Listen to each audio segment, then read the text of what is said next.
Audio clip number 30، اس میں آپ قرآن پاک کی سورہ بقرہ کی آیت نمبر 87 سے لے کر 89 تک کی تلاوت، ترجمہ اور تفسیر صراط الجنان سنیں گے۔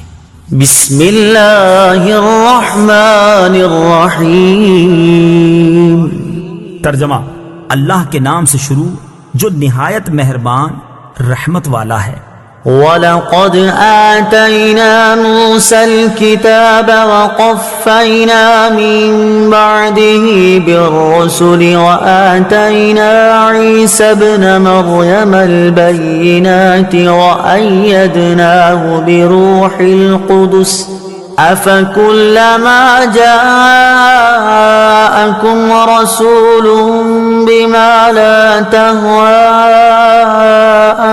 أَنفُسُكُمُ اسْتَكْبَرْتُمْ فَفَرِيقًا كَذَّبْتُمْ وَفَرِيقًا تَقْتُلُونَ۔ ترجمہ: اور بے شک ہم نے موسیٰ کو کتاب عطا کی اور اس کے بعد پے در پے رسول بھیجے، اور ہم نے عیسیٰ بن مریم کو کھلی نشانیاں عطا فرمائیں اور پاک روح کے ذریعے ان کی مدد کی۔ تو اے بنی اسرائیل، کیا تمہارا یہ معمول نہیں ہے کہ جب کبھی تمہارے پاس کوئی رسول ایسے احکام لے کر تشریف لایا جنہیں تمہارے دل پسند نہیں کرتے تھے تو تم تکبر کرتے تھے، پھر ان انبیاء میں سے ایک گروہ کو تم جھٹلاتے تھے اور ایک گروہ کو شہید کر دیتے تھے۔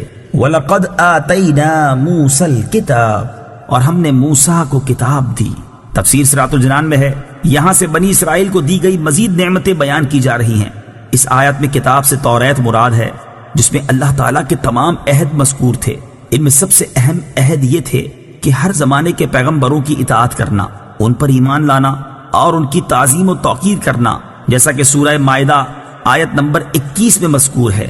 وَقَفَّيْنَا مِن بَعْدِهِ بِالرُّسُلِ، اور اس کے بعد پے در پے رسول بھیجے۔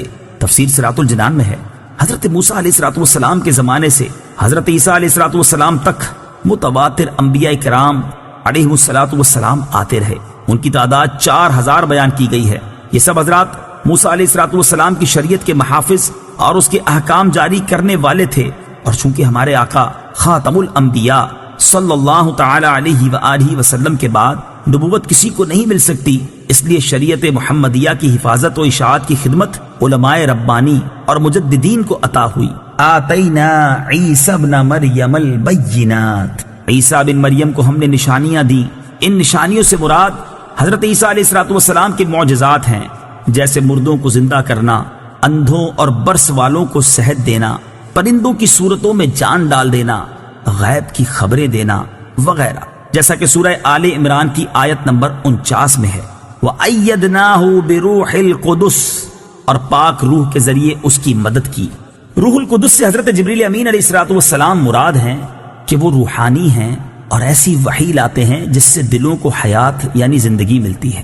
حضرت جبرائیل علیہ السلام کو حضرت عیسیٰ علیہ نبینا علیہ السلام کے ساتھ رہنے کا حکم تھا۔ حضرت عیسیٰ کے آسمان پر اٹھائے جانے تک حضرت جبرائیل علیہ السلام سفر و حضر میں کبھی آپ سے جدا نہ ہوئے، اور حضرت جبرائیل کی تائید حضرت عیسیٰ علیہ السلام کی بہت بڑی فضیلت ہے۔ حضور سید المرسلین صلی اللہ تعالی علیہ وسلم کے صدقے میں آپ صلی اللہ تعالی علیہ وسلم کے بعض امتیوں کو بھی روح القدس کی تائید میسر ہوئی۔ چنانچہ بخاری ابو داؤد کی حدیث میں ہے کہ حضرت حسان رضی اللہ تعالیٰ عنہ کے لیے ممبر بچھایا جاتا اور وہ نعت شریف پڑھتے۔ حضور پر نور صلی اللہ تعالیٰ علیہ وسلم ان کے لیے دعا فرماتے، اللہم ایدہ بروح القدس، اے اللہ روح القدس کے ذریعے حسان کی مدد فرما۔ وَقَالُوا قُلُوبُنَا غُلْفٌ بَلْ لَعَنَهُمُ اللَّهُ بِكُفْرِهِمْ فَقَلِيلًا مَا يُؤْمِنُونَ۔ ترجمہ: اور یہودیوں نے کہا ہمارے دلوں پر پردے پڑے ہوئے ہیں، بلکہ اللہ نے ان کے کفر کی وجہ سے ان پر لعنت کر دی ہے، تو ان میں سے تھوڑے لوگ ہی ایمان لاتے ہیں۔ قلوبنا غلف، ہمارے دلوں پر پردے ہیں۔ یہودیوں نے مذاق اڑانے کے طور پر کہا تھا کہ ہمارے دلوں پر پردے پڑے ہوئے ہیں۔ ان کی مراد یہ تھی کہ حضور اقدس صلی اللہ تعالی علیہ وآلہ وسلم کی ہدایت ان کے دلوں تک نہیں پہنچتی۔ اللہ تعالیٰ نے اس کا رد فرمایا کہ یہ جھوٹے ہیں۔ اللہ تعالیٰ نے دلوں کو فطرت پر پیدا فرمایا اور ان میں حق قبول کرنے کی صلاحیت رکھی ہے۔ یہودیوں کا ایمان نہ لانا ان کے کفر کی شامت ہے کہ انہوں نے سید المرسلین صلی اللہ تعالی علیہ وآلہ وسلم کی نبوت پہچان لینے کے بعد انکار کیا۔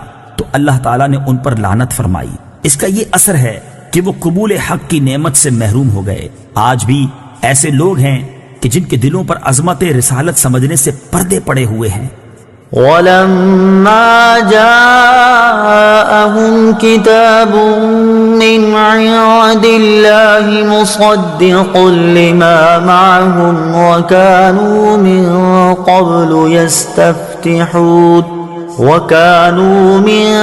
قَبْلُ يَسْتَفْتِحُونَ عَلَى الَّذِينَ كَفَرُوا فَلَمَّا جَاءَهُم مَّا عَرَفُوا كَفَرُوا بِهِ فَلَعْنَةُ اللَّهِ عَلَى الْكَافِرِينَ۔ ترجمہ: اور جب ان کے پاس اللہ کی وہ کتاب آئی جو ان کے پاس موجود کتاب کی تصدیق کرنے والی ہے، اور اس سے پہلے یہ اسی نبی کے وسیلے سے کافروں کے خلاف فتح مانگتے تھے، تو جب ان کے پاس وہ جانا پہچانا نبی تشریف لے آیا تو اس کے منکر ہو گئے، تو اللہ کی لعنت ہو انکار کرنے والوں پر۔ مصدقن، تصدیق کرنے والی۔ تفسیر صراط الجنان میں ہے قرآن پاک گزشتہ کتابوں کی تصدیق کرنے والی کتاب ہے کہ وہ کتابیں اللہ تعالیٰ کی طرف سے ہیں۔ نیز ان کتابوں نے قرآن کے نازل ہونے کی خبر دی تھی، قرآن کے آنے سے وہ خبریں سچی ہو گئی۔ ما عرفو، جانا پہچانا نبی۔ تفسیر صراط الجنان میں ہے شان نزول۔ امام الانبیاء صلی اللہ تعالی علیہ وآلہ وسلم کی تشریف آوری اور قرآن کریم کے نزول سے پہلے یہودی اپنی حاجات کے لیے حضور پرنور صلی اللہ تعالی علیہ وآلہ وسلم کے نام پاک کے وسیلے سے دعا کرتے اور کامیاب ہوتے تھے، اور اس طرح دعا کیا کرتے تھے: اللہم افتح علینا وانصرنا بالنبی الامی، یا رب ہمیں نبی امی کے صدقے میں فتح و نصرت عطا فرما۔ اس آیت میں یہودیوں کو وہ واقعات یاد دلائے جا رہے ہیں کہ پہلے تم ان کے نام کے طفیل دعائیں مانگتے تھے، اب جب وہ نبی تشریف لے آئے تو تم ان کے منکر ہو گئے۔